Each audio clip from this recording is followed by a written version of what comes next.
Crisis averted. Found the diamond. Whew, yay me. I shouldn't have dropped it in the first place. Sorry you had to see that. Not my best way of starting a video, but here we are. What do? We just power through, carry on, move forward, as they say. Welcome to my channel. I'm the Chunky Jeweler, and today we are making a shitty ring. I shouldn't say that. We are making a replica of a costume jewelry ring. That make any sense? In silver, using foil back crystals. So if that's something you're interested in, please stick around. Let's get into it. Now first we start off with melting the silver. Now I've got a bunch of scrap silver, and I bet you guys have seen this done so many times over and over and over. You're probably like, oh shit, not another melting metal video. But there you go, got it done, melted. So after we've allowed the metal to cool down for a bit, I would give it about 3 minutes or so and quench it in the acid. Then we go to the roller. And I've started talking too long and I've missed the scene. Dang it. In any case, you saw the bit where I rolled in the metal, do that. And after you've rolled out the metal, then you anneal it. Annealing is making the metal softer again, so I can do this. Bending the metal. So I've got this nifty little ring bender, and I use that to actually bend the ring round because it's super thick and it's hardly impossible to bend with your hands. So you gotta use some sort of mechanism to bend the metal. After bending, we cut the joint just to true it up a bit and to make it nice and clean, because now we've got all the oxidization on the silver after annealing it and melting it and all that sort of jazz. So once it's all cut through, then you can solder it. With this one, you'll notice I melted ever so slightly on the edge, but that's fine because I'm going to cut all that away. But I wanted to make sure that the joint is nice and strong, because I use extra hard solder to solder that joint.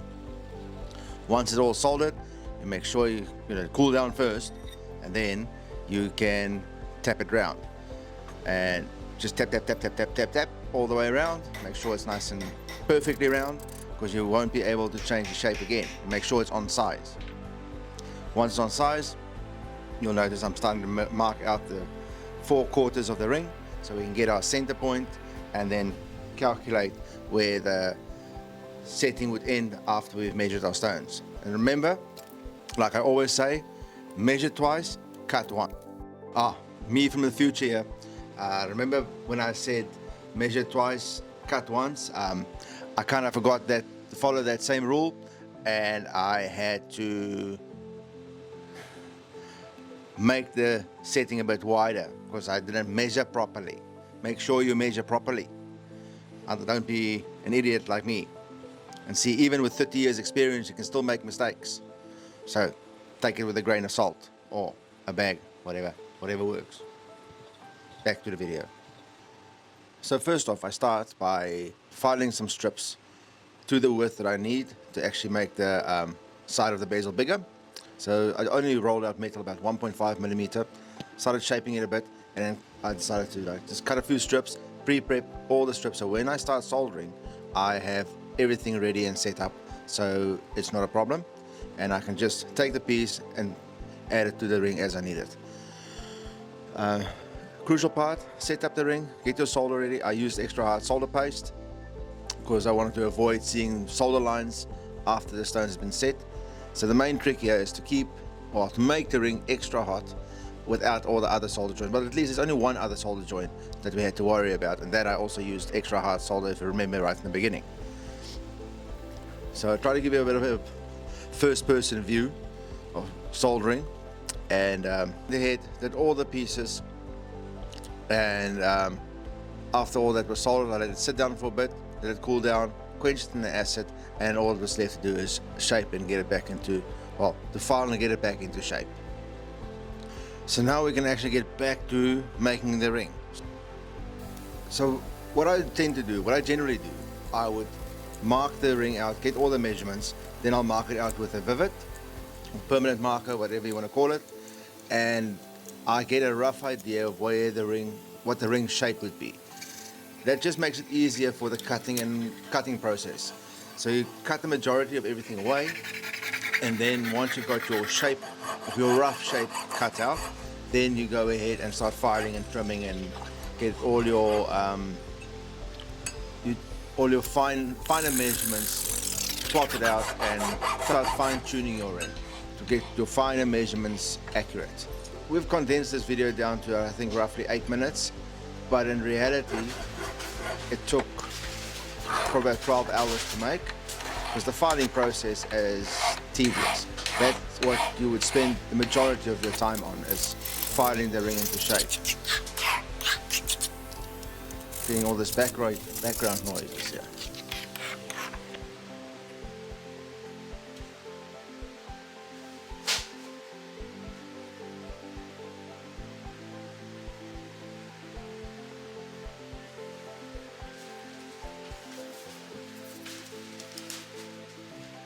So it's crucial, and this is where I've made the mistake earlier, and I only picked up on it afterwards. That's when I added the extra bits to make the ring wider. As when I was cutting this section, I didn't allow for the bigger stone to fit properly.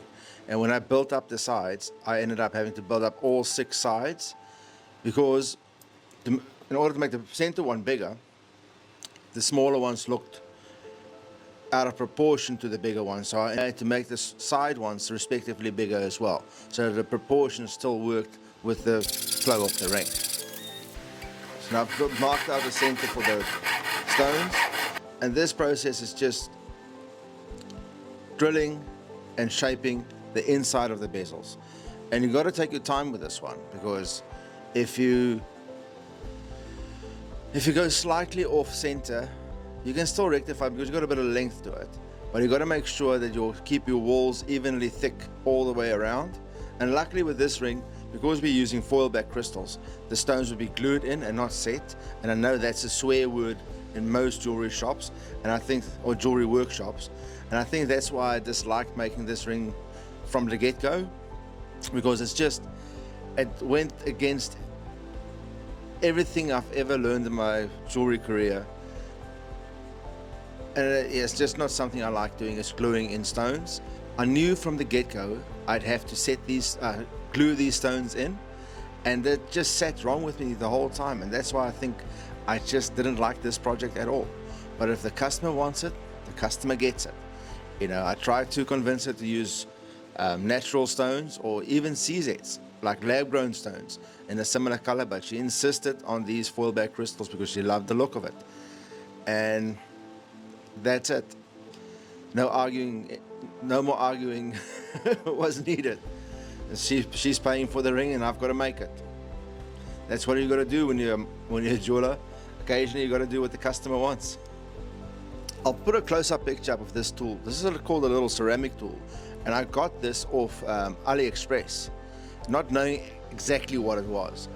But I'll tell you one thing, those things are a game changer. They were like cheap as chips. I think it was 12 or 20 bucks for a set. And I think the set had like 15 pieces, 12 to 15 pieces in it. Different shapes, different grids and everything. And it's just a game changer. I'll actually add a link in the description of that as well. I'll put the picture up and I'll add a link in the description, so be sure to check that out. Those things are awesome. Even from the insides of ring, instead of filing everything, you just grind it away, and it saves you 90% of the time. Well, twice as fast, 3 times as fast as when you're filing with a file, and actually more accurate with the ceramic little grinding tool.